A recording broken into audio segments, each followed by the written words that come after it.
First and foremost, I would like to thank each and every one of you for being here this morning.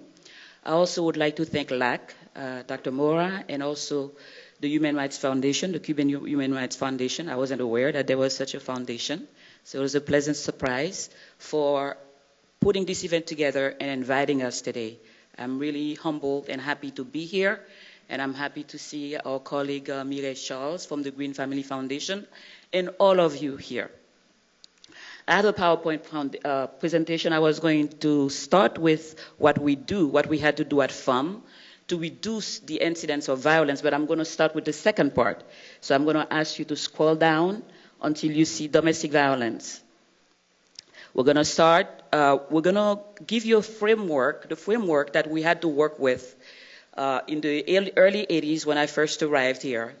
We're going to show you, we're going to tell you about the incidence of violence in Haiti, and then we'll tell you how and what we had to do in Miami to reduce the incidence of domestic violence and what we're still doing to make sure that the women are safe.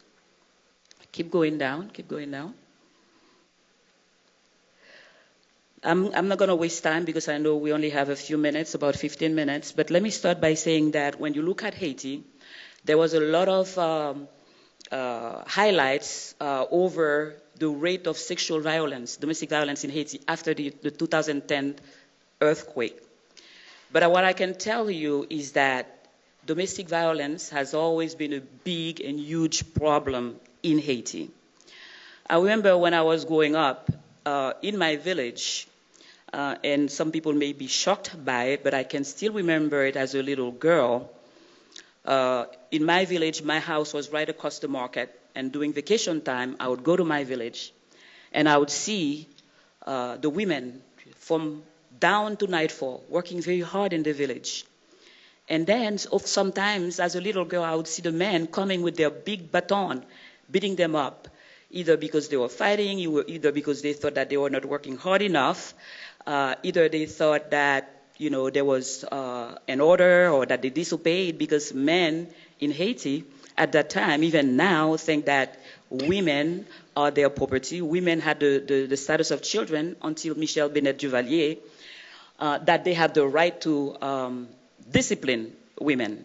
That's one thing that I remember. I can still see in my mind's eye.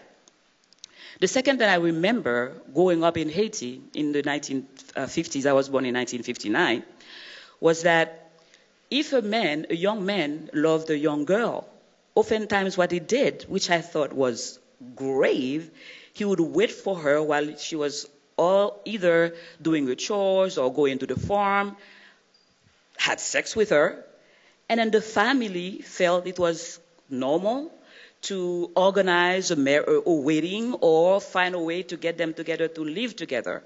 And even as a little girl, I thought that was very, very, very harsh. So when I came here in the US, I started the organization. I think I'm going to need to do it. It seems like they're having a hard time doing it.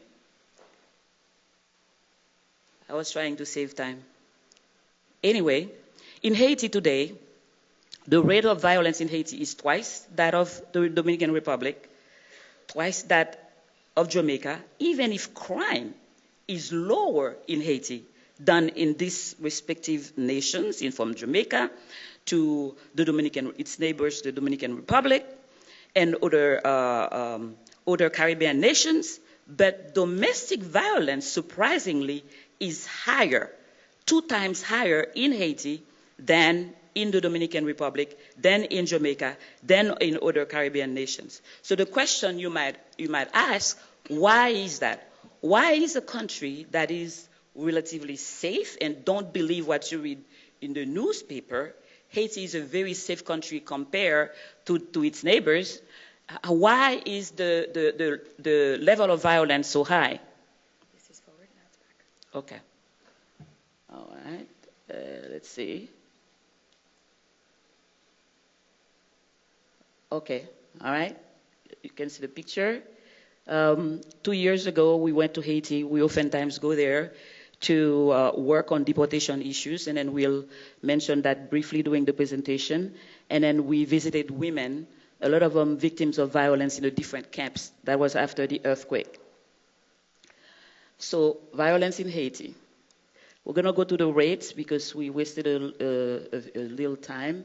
Haiti struggled with violence even before the trauma and destruction of the 2010 earthquake. Violence against women is used within the family as a form of discipline to ascertain male authority. And the state also retaliates against women as a perceived act of subversion. I had about 15 members of my family who were arrested and imprisoned during the Duvalier dictatorship. The women there were victims of violence in the prison.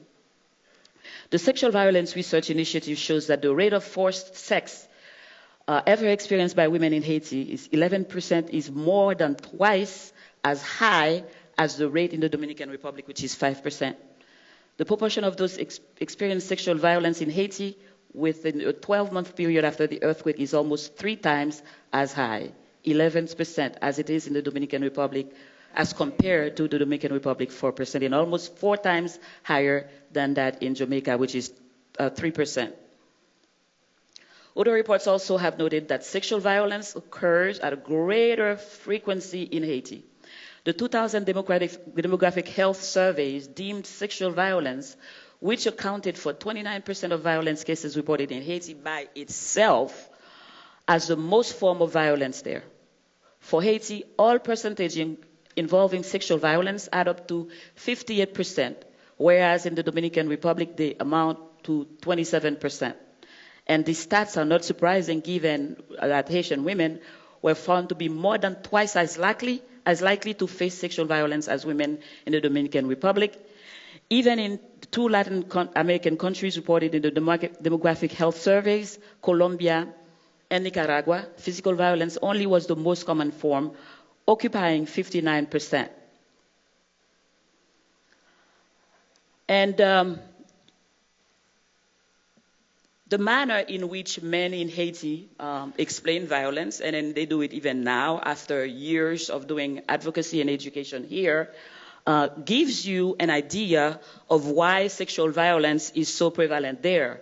Men, while talking about like the sexual act, they will also sometimes talk about using violence words like well, craser en femme. I'm gonna really beat up a woman. You would think that he would be going to physically attack the woman, but he's actually talking about sex, right? Voye boîte tête calée, to club non-stop. Chire, well, chire femme ça. I'm gonna rip her up. He's still talking about sex. And then some of you may think, is it really happening even now? But let me give you a quick example. I was at the gym last week, and then a few men, they were talking among themselves, and they saw me coming. And one of them said, I'm going damn la, li pa vle tande, you know, I have a girlfriend, she doesn't want to listen to me. I'm gonna beat her, I'm gonna put her on her knees, beat her up, and then I will do what you just read. So I don't know if he was saying it because he saw me coming, but I'm telling you, this is still a reality here.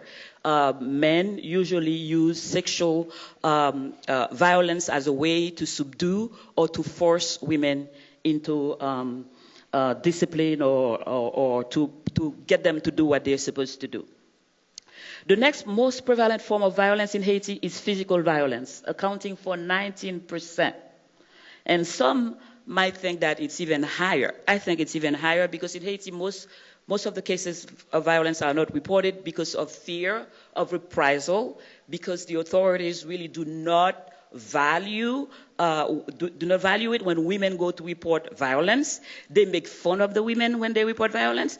And then when the women have to go to court, and then last year when I was in Haiti, I met with several human rights organizations. They had to be accompanied with security guards sometimes. And when they get to the court system, most of the proceedings are done in French when the women, all of them, 100% speak Creole. So violence, both sexual, physical, are gravely underreported in Haiti. And then why would men batter women? Why would they subject them to violence? Some of the reasons are leaving the house without permission, disobedience, not obeying commands, talking back, sitting, talking your mind, right? Staring. Let's say that your husband or boyfriend or common law husband tell you something, and even if you don't respond, you look at him like that. This can be cause for violence. Women are perceived as abusable object, and men generally acknowledge that it was within his right to subject women to violence. The social pressure to fulfill expectations of sexuality, which becomes internalized as an indispensable component of masculine identity, may lead many Haitian men to consider sexual aggression against women as normal.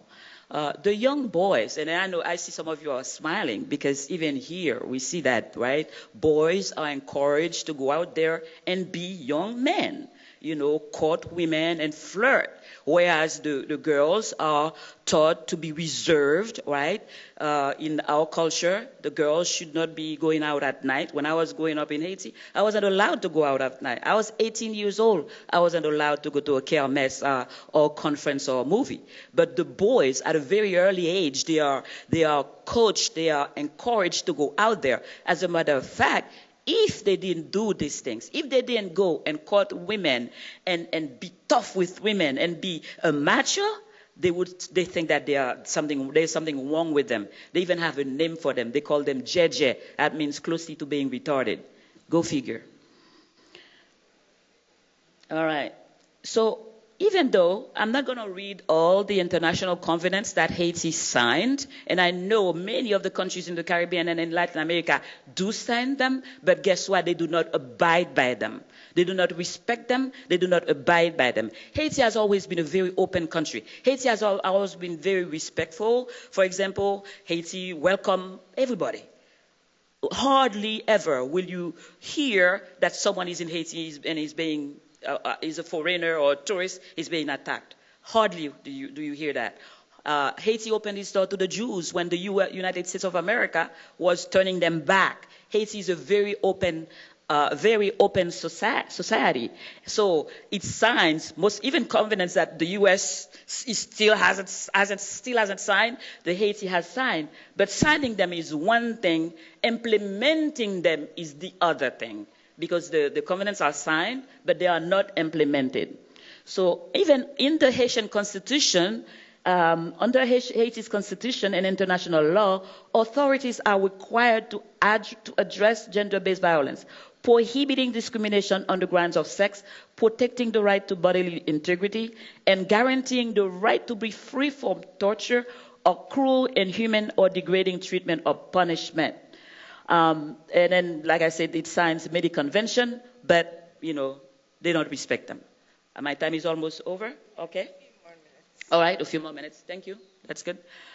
So what do we do? And then what have we done at FAM, and what do we do? Like I said, when I first came here, I volunteered at the Haitian Refugee Center, and I was shocked that even though the Haitian Refugee Center was an agency providing legal services, women were coming pregnant, with black eyes, with marks on their belly, 8 months, 9 months pregnant. So we decided to do something about it. So we, in our almost 25 or 2014, 14 years, plus the first 9 years that we worked as a volunteer-led organization, we believe that in order to reduce gender violence in Haiti, in this community and around the world, we need to improve laws and policies. We need to enforce domestic violence laws and permitting nonviolence and equitable relationships. We need to support national legislation on gender-based violence. That's Haiti, right? That's for Haiti. We need to pressure the state of Haiti to abide by international conventions, not only sign them, but respect them. We need to provide protection for women who are victims of domestic violence. We need to sensitize and train judges and police, and this is very needed in Haiti. We do need to do that, and we need to improve services for gender-based violence, which is what we've been doing at FAM, and I'm going to conclude by showing you what we've been doing. I'm not going to be able to go through all the slides here, but I'm telling you that we are a one-stop center. We organize FAM in a way that when someone is a survivor of violence, she can access different services in mental health, right? We have after school for the kids. The survivor doesn't have to travel. A lot of them do not have cars anyway. And this is a model that can be replicated to access services. So we have programs for the kids. We also provide immigration services for them and advocacy. And we get the women engaged in the advocacy in organizing. They are part of the organizing. They do organize locally, statewide and nationally. We are getting ready to go to Tallahassee. We also travel to Washington in front of the White House. We get them engaged in being their own voice and fighting for themselves for change, for policy change. Where we talk about immigration advocacy, and then you see the women here. They are at the county government, and I'm about to stop. They are at the county government fighting for affordable housing because women who are survivors of violence, one of the main problems that they have is access to housing. All right? And then we also work with domestic violence within a human rights framework because we believe that every human being, and I think I'm going to have to stop on that note. I don't have time to continue with the PowerPoint. On that note, I'm going to say this, that at FUM right now, for the past 3 years, we've dealt with domestic violence, right? We've engaged our clients because our clients do not only receive services, but like I said, they are also partaking in the organizing, empowering themselves, organizing themselves, empowering the community, partaking in our weekly radio show, and then also organizing locally and nationally. But we are presenting domestic violence in a human rights framework. And last year, we went to Geneva, and this is me here, talking in front of the United Nations while they were reviewing the US's human rights records to show that every human being, every woman, every little girl has a right to live in a society free of fear, free of physical abuse, free of sexual abuse, free of emotional abuse, which leaves scars that last a long time. We just celebrated March 8th, which is International Women's Day. Let's commit ourselves, not only here, and I bought flyers for you. Our firm is part of the 1 billion Rising Against Domestic Violence because we have problems here too. Let's commit ourselves to create a violence-free society for women and girls in Haiti, in the US, and around the world. Because when we do that, we create and we craft a better future for us all. Thank you.